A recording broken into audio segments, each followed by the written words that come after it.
अस्सलाम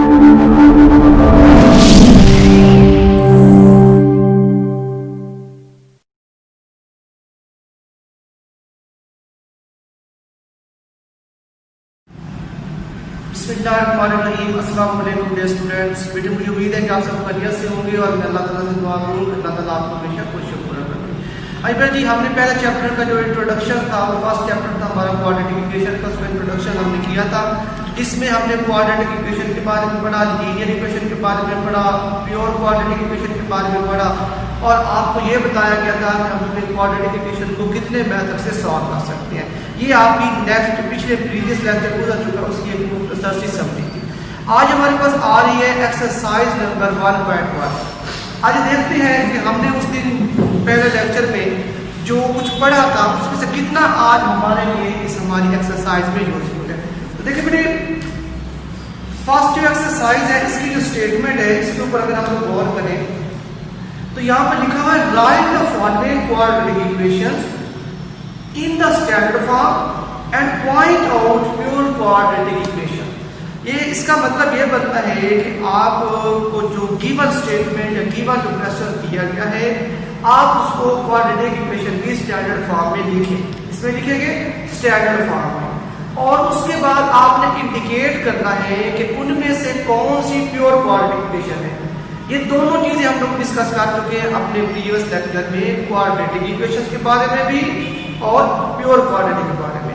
मैं थोड़ा सा फिर भी आपको दोबारा से बता देता हूँ कि ये वाली जो फॉर्म होगी ax² + bx + c = 0, ये हमारी फॉर्म होगी standard form of a quadratic equation. और जो प्योर वाली बात थी वो ये आएगी हमारी ax² + c = 0। क्वेश्चन ये है कि आप ये जो गिवन क्वेश्चन मैंने यहाँ 3 पार्ट्स लिखी है इनको आप स्टैंडर्ड फॉर्म में लिखें और अगर स्टैंडर्ड फॉर्म के अलावा प्योर फॉर्म वाली कंडीशन आ जाती है तो आप लोग वहां पे इंडिकेट करें कि मतलब आप वहां पे वो मेंशन करें कि ये प्योर क्वाड्रेटिक इक्वेशन है। और प्योर क्वाड्रेटिक इक्वेशन की कौन सी कंडीशन? ये वाली आ गई। चलते हैं आपके क्वेश्चन की दो बातों को हमने अपने साइड में रखते हुए सारे क्वेश्चन सॉल्व करें। यहाँ पे देखिए फर्स्ट क्वेश्चन मेरे पास, तो यहाँ पर आपने देखिए x + 7 × x - 3 = -7। ये दोनों नंबर जो है इन ब्रैकेट्स हैं। इन ब्रैकेट्स का मतलब है कि ये दोनों नंबर एक दूसरे के साथ क्या हो रहे हैं? मल्टीप्लाई। तो हमने बारी बारी इनको आपस में मल्टीप्लाई करना है। मीन ये x से इस x से और इस -3 से मल्टीप्लाई कर देंगे। ये x जब इस x से मल्टीप्लाई होगा तो x मिलकर क्या बन गए? x²। अब यही x जो होगा वो 3 के साथ मल्टीप्लाई होगा तो बन जाएगा -3x। अब आपने याद रखना है कि इन दोनों डिजिट्स को बारी बारी इससे मल्टीप्लाई करना है। पहले x को इन दोनों के साथ मल्टीप्लाई करना है, अब ये जो 7 है इसको इन दोनों के साथ मल्टीप्लाई करना है। तो यहाँ पर बन गया ये 7 है और 3 जब 7 से मल्टीप्लाई होगा तो ये बन जाएगा 21 = -7। अरे जी यहाँ पर आप लोग अगर गौर करें तो -3x + के 7x है, तो हमारे पास जो -3 है और प्लस के 7 है, 7 वाला जो नंबर है वो बड़ा है तो बड़े के साथ प्लस साइन कौन सा प्लस है। इट मींस कि यहाँ पर हमारे पास 4x बनता है, -21 ये 7 राइट साइड पे जिसमें है माइनस में, तो जब ये लेफ्ट साइड पे आएगा तो ये हो जाएगा प्लस में। अब वो यहाँ पर थोड़ा सा गौर करें तो ये बन गया माइनस के, ये हमारे पास 7x था, यहाँ से देखिए ये मैंने लेफ्ट चलो हो गया। ये देखिए x² प्लस की 4x -21, ये इधर आकर क्या हो गया प्लस का =0। बाकी देखें तो यहाँ पर प्लस की 4x है -21 प्लस का 7। इट मींस कि माइनस वाली जो डिजिट्स है वो ज्यादा है, तो यहाँ पर कितना आएगा 7 हम उसमें से निकाल देंगे तो -14। तो अब ये दो चीजें बनेंगी। इसको आप देखिए इन दोनों में से किसके साथ मैच कर रहा है, तो ये बेटे फर्स्ट जो कंडीशन है क्वाड्रेटिक वाली, इट मींस कि ये standard form of quadratic equation है। अब आते हैं इस क्वेश्चन पर, इसको भी हमने इसी तरह सॉल्व करना। आप देखिए 3 और 7 इन दोनों का एलसीएम लेंगे तो वो बनेगा 21। 3 और 7 का एलसीएम क्या बनेगा 21। ये हमने एलसीएम लिखा 21। एलसीएम 21 है और इस बटे में क्या है 3। अब यहाँ से जो एलसीएम वाला जो सोल्यूशन है, ये बड़े बड़े बच्चे जो होते हैं वो यहाँ पे मार खा जाते हैं, तो उनको ये सॉल्व करना चाहिए, उनको पता ही नहीं चलता कि यहाँ इसको कैसे हमने सॉल्व करना। बड़े ध्यान से फोकस किस बात पे, ये 21 एलसीएम है और यहाँ पे जो बटे में है वो क्या है 3। आपने जो एलसीएम है 21, इसके ऊपर इस 3 को करना है डिवाइड, जो यहाँ बटे में है। तो आपको पता है कि 7 3s are 21 होता है, इसका जो आंसर है वो क्या है 7। जो भी आंसर आता है ना वो ऊपर वाला जो डिनोमिनेटर होता है उसके साथ मल्टीप्लाई हो जाता है। और इसका मतलब ये जो 7 है ये x² + 4 के साथ क्या हो जाएगा मल्टीप्लाई। अब यहाँ पर देखिए एलसीएम क्या है 21, इधर बटे में क्या है 7 जब 21 पे डिवाइड होगा तो 3 आंसर, क्योंकि 7 3s are 21 होता है। अब वो जो 3 है मेरे पास वो मल्टीप्लाई हो जाता है इस x के साथ। तो इस तरह से बेटे ये बात हो गई और ये इक्वल में जो बात है आपने इसको ऐड कैसे है। अब 7 को मल्टीप्लाई करें दोनों में, यहाँ पर डिवाइड, तो इस साइड में जाकर क्या हो जाएगा मल्टीप्लाई। जब इक्वल की साइड दूसरी साइड पे डिवाइड वाला नंबर जाता है तो क्या हो जाता है मल्टीप्लाई। अब यहाँ पर देखिए 7x² माइनस का 3x, ये मैंने लिखा प्लस 28, ये 21 बनता है। तो 21 जब इस साइड पे आएगा तो हो जाएगा माइनस, क्योंकि 21 उस साइड पे प्लस का, इस साइड पे आकर क्या हो गया ये माइनस।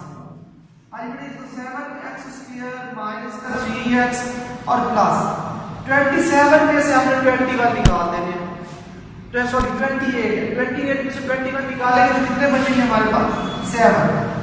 तो अब ये भी कौन सी फॉर्म है, ये भी क्वाड्रेटिक फॉर्म। प्योर कब बनती है जब ये दरमियान वाली जो टर्म होती है स्किप होती है, ये 0 के इक्वल होती है। इट मींस कि ये भी हमारे पास क्या है क्वाड्रेटिक इक्वेशन। अब आगे हम लोग क्वेश्चन नंबर 3। अब यहाँ पर देखिए कि यहाँ पर ये भी फ्रैक्शन है, बटे की फॉर्म में है। हमने ये बटा खत्म करना है, क्या करना है बटा खत्म। बटा जो होगा वो हम लोग बाय एलसीएम सॉल्व करेंगे। किससे करेंगे एलसीएम।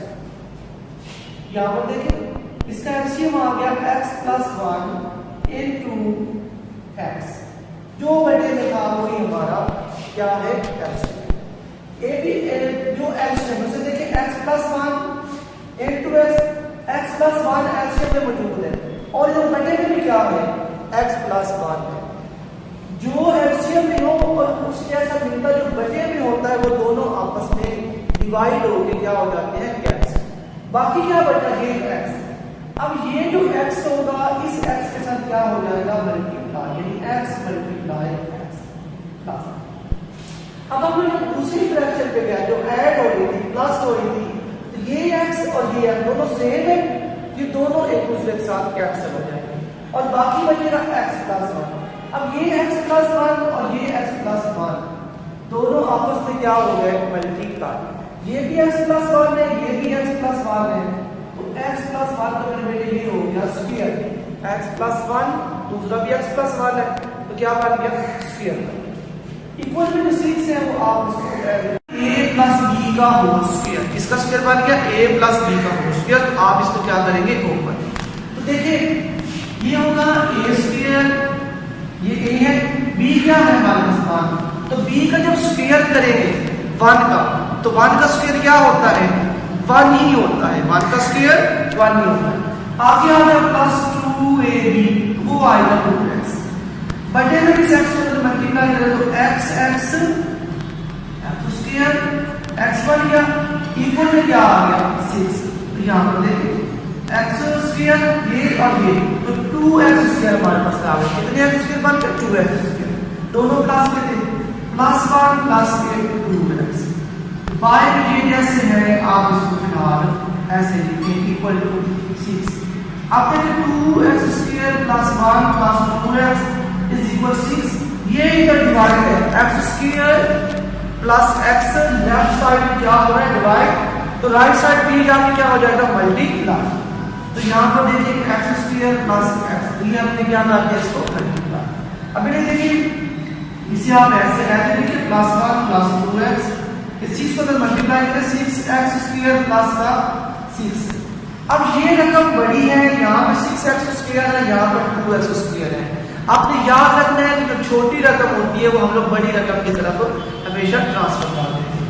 तो यहाँ पर देखिए ये 6x² प्लस 6x, तो ये 2x² क्या लेफ्ट से राइट साइड की तरफ जाएगा, तो ये हो जाएगा माइनस में, 1 की उस साइड पे जाके क्या हो जाएगा माइनस में, 2x की दूसरी साइड पे जाके क्या हो जाएगा माइनस में, और यहाँ पे क्या बचेगा 0, क्योंकि ये सारी की सारी रकम इक्वल की दूसरी साइड पे ट्रांसफर हो गई। 0 चाहे लेफ्ट साइड पे लगाए चाहे राइट साइड पे, दोनों में से जहां से लगाएंगे ठीक होता है। अच्छा बेटा ये x² वाली रकम है, ये भी x² वाली रकम है। इट मींस कि यहाँ पर मेरे पास बाकी है 4x² माइनस की प्लस को निकल गया, ये 6x प्लस के 2x है माइनस में, तो यहाँ पर मेरे पास बाकी है 4x और ये क्या बचा माइनस का 1 और इक्वल में क्या है 0। ये 0 चाहे लेफ्ट साइड में लिखे या राइट साइड में लिखे, आमतौर पर कन्वेंशन जो होता है हम लोग 0 राइट साइड पर लिखते हैं। अब हमने देखना है ये हमारे पास कौन सी फॉर्म है, तो ये भी हमारे पास है वो क्वाड्रेटिक फॉर्म आती है। नेक्स्ट इसके हमारे पास 3 बॉक्स हो गए, 3 है कि और मजीद है, वो इंशाल्लाह जो आप लोग नेक्स्ट लेक्चर में करेंगे। तो यहाँ पर आपने देखा कि इनमें से हमने जो 3 क्वेश्चन सॉल्व किए इनमें से कोई भी प्योर क्वाड्रेटिक इक्वेशन नहीं बनी है, सारी क्या बनी है क्वाड्रेटिक इक्वेशन बनी है। हो सकता है कि नेक्स्ट हम जो पास करेंगे उनमें से कोई 1-2 जो है वो प्योर क्वाड्रेटिक इक्वेशन निकल आएंगे। मुझे उम्मीद है बेटे कि आपके लिए लेक्चर होगा वो यूजफुल रहा होगा। अल्लाह से उम्मीद है कि अल्लाह ताला आपको मजीद आसानियां अता फरमाए। अल्लाह हाफिज़।